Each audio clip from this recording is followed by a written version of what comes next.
Puji nama Tuhan, Shalom saudaraku yang kekasih dalam Tuhan Yesus Kristus. Apa kabar saudara hari ini? Puji nama Tuhan, ya saudara, sampai saat ini yang saudara menyaksikan bahwa saudara hadir, saudara ada sampai saat ini, itu semua karena kebaikan Tuhan. Mari siang hari ini kita mau datang di hadirat Tuhan, kita membawa hati kita mau menyembah, memuji Dia, mengundang hadiratnya, boleh hadir menjamah saya dan saudara. Mari kita mau menyembah Dia, kita mau meninggikan namanya. Katakan, bila Kau izinkan sesuatu terjadi, ku percaya semua untuk kebaikanku. Bila nanti telah tiba waktumu, ku percaya kuasa-Mu memulihkan hidupku. Waktu Tuhan pasti yang terbaik. Walau kadang tak mudah dimengerti, lewati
kami sebagai manusia tidak mengerti, bahkan tidak tahu bagaimana caranya untuk menghadapi.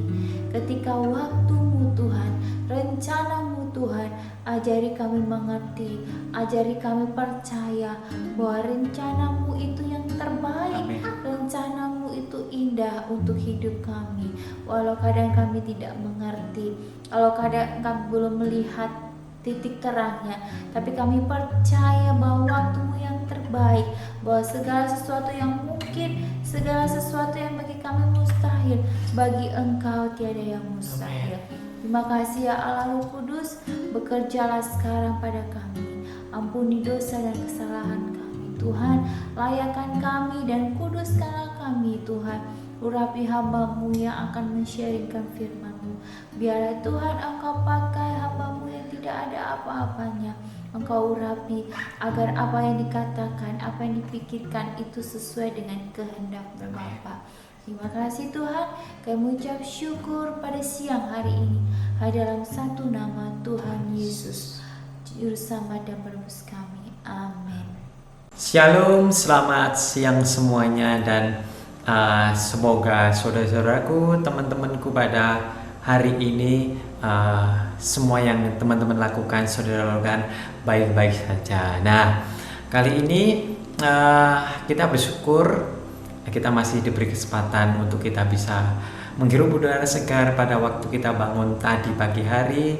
Kita masih bisa bekerja, kita masih bisa melakukan sesuatu aktivitas yang lancar. Kita harus bersyukur pada hari ini. Dan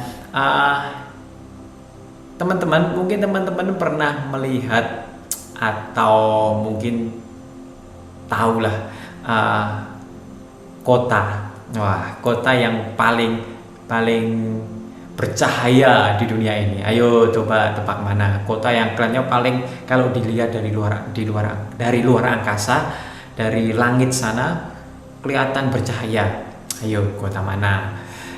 Saya sih taunya dari googling ya. Saya coba googling, ada beberapa kota yang memang terlihat sangat cantik, bercahaya kalau dilihat dari luar angkasa atau langit. Ada Jepang, ada Hong Kong, terus mana lagi ya? Ada Las Palmas, ada yang paling mungkin teman-teman udah nggak asing lagi, New York di Amerika. Wah, itu banyak billboard, banyak yang aktivitas, banyak sekali lampu, mobil, apalagi gedung-gedung yang tinggi-tinggi. Nah, itu benar-benar kalau dilihat dari luar angkasa tuh bagus banget karena cahayanya kelap-kelip dan sangat terang sekali. Nah, hari ini kita mau belajar bagaimana kita menjadi terang, bagaimana di dalam kehidupan kita menjadi terang. Seperti tadi yang saya sebutkan ya, wah kalau terang itu dilihat dari atas, di tengah kegelapan, itu sangat bagus sekali. Yuk kita mau belajar ya, belajar sebentar. Mari kita buka di dalam Alkitab kita, yang bawa Alkitab di dalam kantor maupun di mobil atau yang lagi istirahat, kita mau buka sama-sama ya. Matius 5 ayat 14 sampai 16. Saya bacakan. Kamu adalah terang dunia. Kota yang terletak di atas gunung tidak mungkin tersembunyi. Lagi pula, orang yang tidak menyalakan pelita lalu meletakkan di bawah kandang, melainkan di atas kaki dian sehingga menerangi semua orang di dalam rumah itu. Demikianlah hendakmu terangmu bercahaya di depan orang, supaya mereka melihat perbuatanmu yang baik dan memuliakan Bapamu di surga. Amin. Yuk kita mau bahas satu-satu dari sini. Dari ayat 14. Kamu adalah terang dunia. Kota yang terletak di atas gunung tidak mungkin tersembunyi. Yang seperti yang saya katakan tadi ya, bahwa jikalau kita melihat di atas, mungkin saya belum pernah, makanya saya coba cari di googling kota apa yang paling bercahaya sih di dalam dunia ini. Ya, setelah kita lihat di atas langit atau di luar angkasa, ternyata sangat bagus sekali. Seperti yang dikatakan di Alkitab, kamu adalah terang dunia. Di dalam terang itu, di dalam kota itu pasti untuk membuat terangnya bercahaya pasti ada sesuatu kegiatan, pasti ada suatu aktivitas, dan itu terangnya pasti tidak siang hari. Karena di siang hari udah terang dan mungkin tidak akan membuat impact, membuat pengaruh yang sangat besar ya. Tetapi apabila di dalam kegelapan ada terang yang bercahaya, wah itu sangat sangat bagus sekali, dan benar-benar sangat membuat fokus kita kepada cahaya tersebut. Nah, dikatakan sini kamu adalah terang dunia. Nah, bagaimana kita bisa menjadi terang di dunia ini? Bagaimana kita bisa menjadi fokus memancarkan terang di dalam Kristus? Nah, di sini dikatakan bahwa ayat yang 15, orang tidak menyalakan pelita di bawah gantang. Teman-teman, gantang tahu? Gantang itu mungkin kalau sekarang kolong.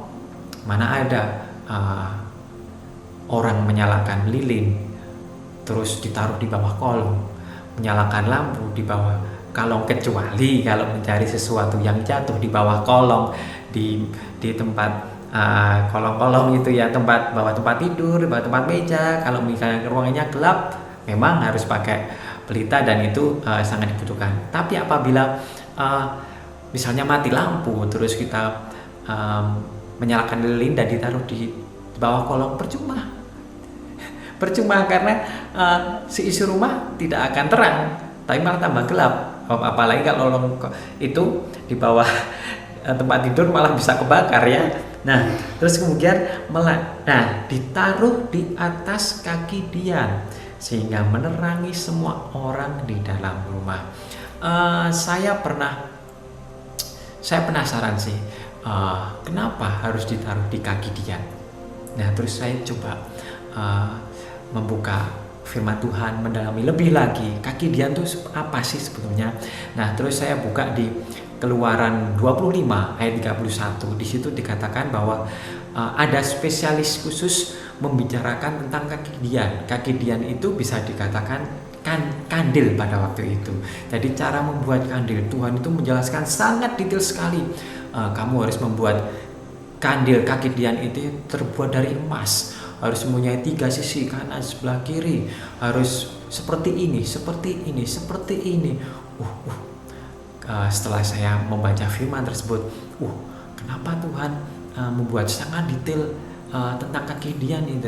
Setelah saya merenungkan, ternyata ada maksud apa? Bahwa kaki Dian itu sangat penting. Karena apa? Pada waktu zaman dahulu di dalam bait suci di perkemahan Musa, ini masih di zaman Musa.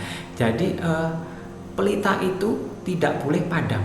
Jadi tetap harus ada yang menjaganya 24 jam dan ditaruhnya di atas kaki Dian. Dan mengapa kaki Dian itu diperlukan? Nah, itu gunanya untuk menaruh pelita supaya tidak boleh padam. Seperti kita, api kita tidak boleh padam. Kita ini kaki-kaki Diannya Tuhan Yesus. Jadi yang seperti itu, mengapa Tuhan Yesus benar-benar membuat detail tentang kaki Dian. Dia juga ingin membuat kita memerankan kita, membuat kita seperti kaki Dian yang menerangi dunia ini. Tapi yang terlebih dahulu yang kita bisa lakukan adalah kita bisa menerangi di dalam rumah kita terlebih dahulu. Mungkin kita selama ini mengingat, terang, aku pengen menjadi terang di dalam dunia ini, aku pengen menjadi terang di dalam hal yang besar. No, kita belajar untuk menjadi terang di dalam keluarga kita sendiri terlebih dahulu. Kita harus bisa menghargai orang tua kita. Kita harus juga bisa menyayangi istri kita, menghormati suami kita, mengasihi anak kita. Nah, di situ kita bisa menjadi terang. Dengan apa? Kita baca 16. Demikianlah hendakmu terang bercahaya di depan orang, supaya mereka melihat perbuatan yang baik dan memuliakan Bapamu di surga.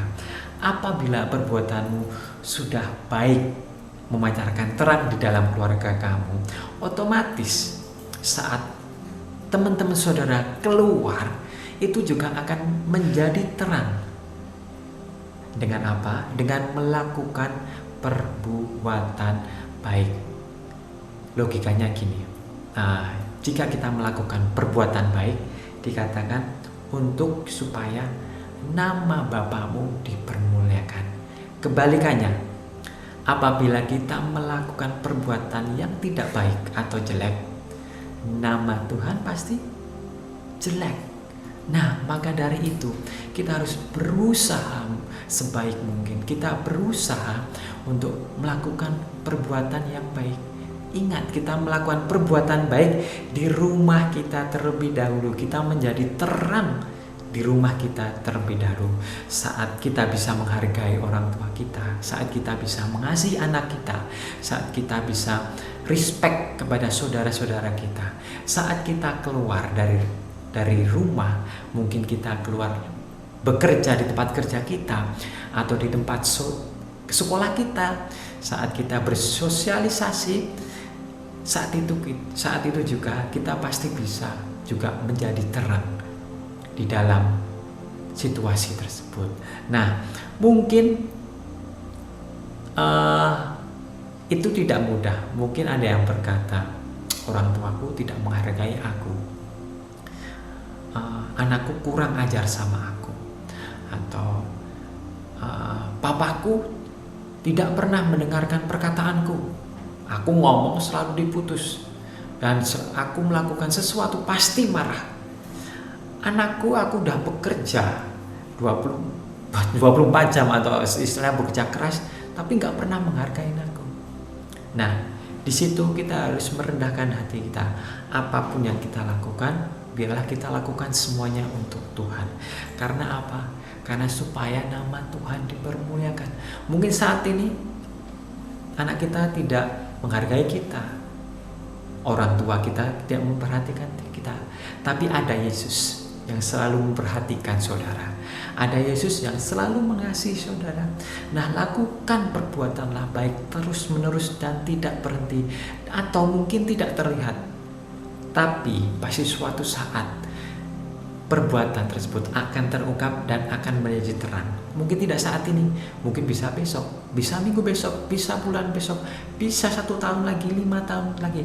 Tapi yang pasti, saat saudara-saudara melakukan kebaikan dengan konsisten, terang tersebut, kebaikan tersebut akan menjadi terang, dan terang tersebut akan menjadi cahaya di dalam keluarga, di dalam kantor, di dalam sekolah, di dalam apapun teman-teman mempunyai komunitas, terangmu pasti akan bercahaya.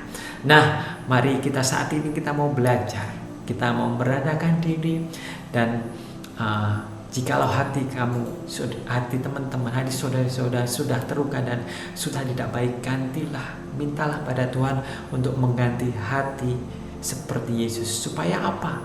Supaya kita bisa menerima, kita bisa mengasihi, kita bisa lebih rendah hati, bisa melakukan dengan kerendahan hati tersebut, teman-teman bisa melakukan perbuatan baik. Melakukan perbuatan baik kepada orang yang baik itu biasa. Tetapi yang luar biasa adalah melakukan perbuatan baik kepada orang yang jahat kepada saudara-saudara. Itu yang baru luar biasa dan Tuhan pasti memperhitungkannya. Nah, sekian sharing firman pada siang hari ini. Kita mau belajar untuk rendah hati. Karena apa? Dengan kerendahan hati kita bisa melakukan perbuatan baik. Mari saat ini biarlah Tuhan Yesus, kita minta Tuhan Yesus untuk bekerja di dalam kehidupan kita. Karena kita tidak bisa melakukan suatu hal yang mungkin mustahil kalau tanpa pertolongan Tuhan Yesus dan melalui Roh Kudus-Nya yang menghinggapi kita, yang ada di dalam kita, yang memberi kekuatan, yang memberi kasih supaya kita bisa melakukan firman-Nya.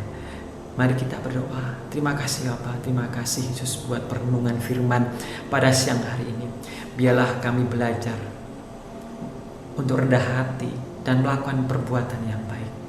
Setelah itu, biarlah kami mencoba untuk menjadi terang di dalam keluarga kami, di dalam pekerjaan kami, di dalam apapun yang kami kerjakan. Biarlah walaupun susah, tapi kami percaya, kami tahu Engkau sanggup membantu kami. Engkau sanggup dengan kuasa Roh Kudus-Mu Tuhan, memberi kami kekuatan untuk melakukan semuanya itu. Dan terima kasih Bapa, terima kasih Yesus. Biarlah kami tetap teguh Tuhan di dalam-Mu Tuhan. Biarlah kami tetap terus Tuhan mengikuti-Mu seumur hidup kami. Dan terima kasih Bapa, terima kasih Yesus, terima kasih Yesus. Kami serahkan semua kehidupan kami ke dalam tangan-Mu. Dan sebentar Tuhan kami mau beraktivitas kembali Tuhan. Engkau lindungi kami, Engkau jagai kami Tuhan saat kami beraktivitas kembali pada siang hari ini. Dan terima kasih Bapa, kami menyerahkan kehidupan kami ke dalam tangan-Mu Tuhan. Biarlah Engkau yang berkehendak, bukan kehendak kami. Dan terima kasih, kami bersyukur buat semuanya, buat hari ini hanya di dalam nama Yesus kami berdoa. Amin.